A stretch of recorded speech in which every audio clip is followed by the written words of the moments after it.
राजनीति की धार हो या खेल की रफ्तार, गांव की चौपाल हो या शहरों का धमाल, आप तक पहुंचेगी हर एक खबर सबसे।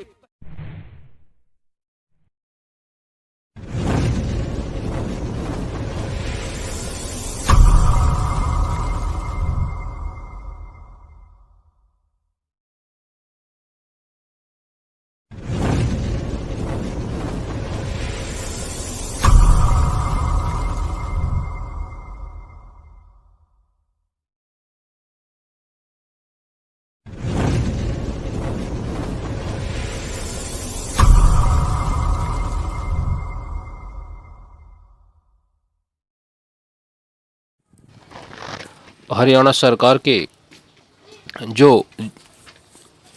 हरियाणा के 48 कोर्स के तीर्थों के जीर्णोद्धार की जो योजना थी वो ठंडे बस्ते चल रही है। इसी मामले को संज्ञान में लेकर आज हिंदुस्तान की टीम ने गांव सगा के विमलेश्वर तीर्थ पर जाकर कुछ दृश्यों को अपने कैमरे में कैद किया। हम आपको बता दें, विमलेश्वर तीर्थ को मुख्यमंत्री कोष से 5 करोड़ रुपए का अनुदान दिया गया था और इस तीर्थ का जीर्णोद्धार का कार्य चला रहा हुआ था, लेकिन यहाँ ठेकेदारों द्वारा काफ़ी गोलमाल दिखाई दे रहा है। काम अधूरा पड़ा हुआ है। यहाँ 7 लगती भाखड़ा से तीर्थ तालाब के लिए पानी की जो पाइपलाइन बिछाई गई थी उसका काम बिल्कुल बंद पड़ा हुआ है। 6 महीने से पहले बोल रहे थे, बातचीत हुई थी, तो अभी धान की फसल है उसकी कटाई हो जाएगी तो उसके बाद जो है जिम्मेदारों के खेतों से होकर गुजरती है पाइपलाइन, इस वजह से नहीं हो पा रहा। लेकिन अब गेहूं की कटाई के बाद भी अभी खेत लोगों के खाली पड़े हैं और 7 तीर्थ के साथ लगते जिम्मेदारों के कहना है कि वो लोग हमें डिस्टर्ब करने तब आएंगे जब हम धान की तैयारी लगाने की तैयारी कर चुके होंगे। तो इस तरह के गोलमाल और सरकार के द्वारा दिए जा रहे ऐसे अनुदानों का ठंडे बस्ते प्रयोग हो रहा है और ठेकेदार अपनी मनमर्जी कर रहे हैं। हमारी टीम ने आपको विमलेश्वर महादेव विमलेश्वर तीर्थ के दर्शन आपको कराए और मुख्यमंत्री के द्वारा दिए गए अनुदान का पैसा किस प्रकार से यहाँ लगाया जा रहा है वो भी हम आपको दिखा रहे हैं। लेकिन जिस तरह से यहाँ पर काम हो रहा है तो हमें सरकार की जो योजना थी वह दुरुस्त और होती दिखाई नहीं दे रही है। ठेकेदार अपनी मनमर्जी से काम करते हैं, अधिकारी कोई जांच करने वाला नहीं है।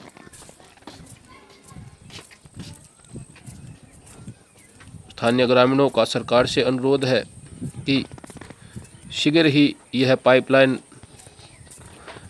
जहां भी अधूरी पड़ी है इसको दुरुस्त कराकर तीर्थ में भाखड़ा नहर से पानी का बहाव तीर्थ में किया जाए और जो यहाँ पर सोलर पैनल लगना था, जो संपूर्ण काम अधूरा पड़ा हुआ है, जिसके लिए ठेकेदार को टेंडर दिया गया था, वह काम अभी तक नहीं हो पाया है। ठेकेदार जो है अपनी मनमर्जी कर रहे हैं।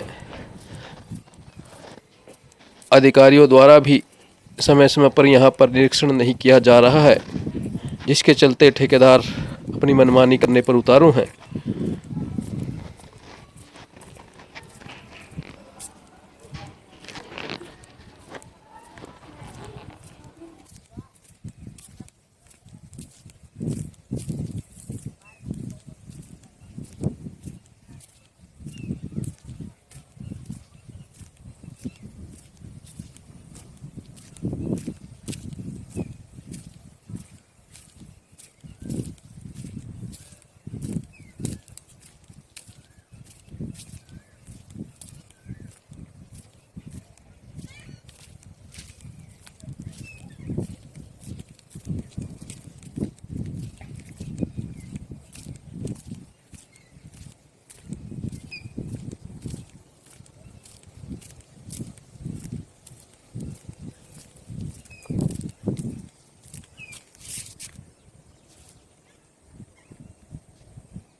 खास खबर हम दिखा रहे हैं कैथल हरियाणा के विधानसभा क्षेत्र कल्याण से साथ लगते गांव शिमला में 2 दिन पहले आंधी के आने से बिजली बाधित हुई थी, जिसको लेकर स्थानीय लोगों ने नेशनल हाईवे को जाम कर दिया और बिजली की सप्लाई दुरुस्त न होने के कारण वह नेशनल हाईवे पर डटे रहे। भारी मशक्कत के बाद पुलिस को पहुंचकर जाम खुलवाना पड़ा। देखिए हमारी एक विशेष रिपोर्ट।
किसने कहा अब ये सत्तू साहब ने बोला कि 5 मिनट में सत्तू साहब बोल रहा जी आ गया पहुँच चुके हैं सभी पहुँच गया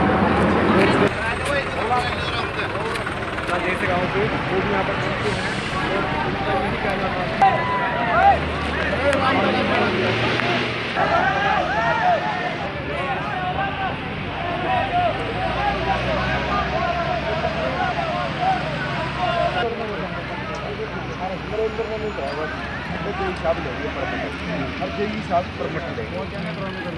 लाइनमैन को परमिट का नहीं बुला लो ना फिर एक बार सुनो सारी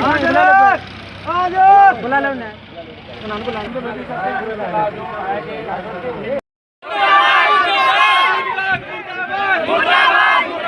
बिजली विभाग मुर्दाबाद बिजली विभाग मुर्दाबाद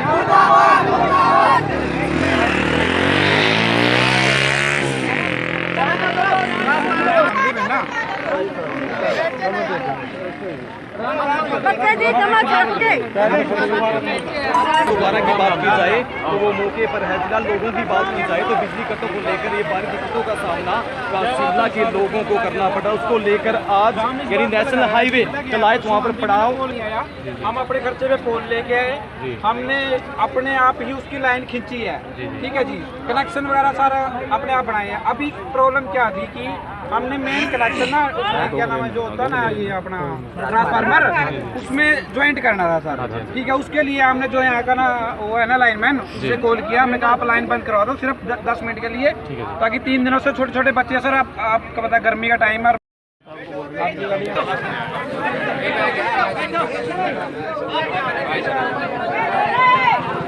उसको बच्चा हम 2 है जी सर, उनको जान दो प्लीज, पेशेंस रखो, हम यहीं रहेंगे। जी जी सुनो 1 मिनट, आपकी लाइट चलवा के लाइट तो आई हुई सर, लाइट तो आई हुई है, आप पहले तो उनको निकाल दो सर, एक प्रशासन को भेज को उनको निकाल दो पहले, ठीक है। उनको हमारी समस्या क्या है कि हमने ना सर जैसे आंधी में वो गिरे हुए थे पोल सर, ठीक है। हमारी हमने ना पोल भी अपने आप लगा लिया, तारे भी अपने आप खींच ली। हमने लाइनमैन को कॉल किया सर 10 मिनट के लिए लाइन बंद करवाओ ताकि हम अपने कनेक्शन ट्रांसफार्मर में जोड़ सके, बस वो नहीं हो रहा सर, बस वो करवा दो। सुनो आप पेशेंस रखो सर, पेशेंस से तो हम 1.5 घंटे से यहाँ पे बैठे हुए हैं, पेशेंस करके तो हम 3 दिन बगैर लाइन के बैठे हुए हैं। आग लग रही थी कहीं वहाँ जा रहे थे मौके पर, कोई दिक्कत नहीं। आप 70-80 किलो अरे सर मैं SDO ना बुलाऊंगा, ठीक है ना, SDO साहब आ रहे हैं, आप पेशेंस रखो, इनको जाने दो, आपका काम करवाएगा। जो आपकी समस्या नहीं वो अभी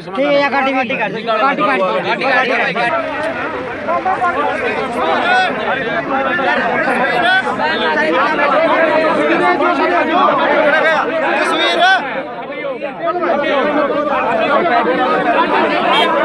है।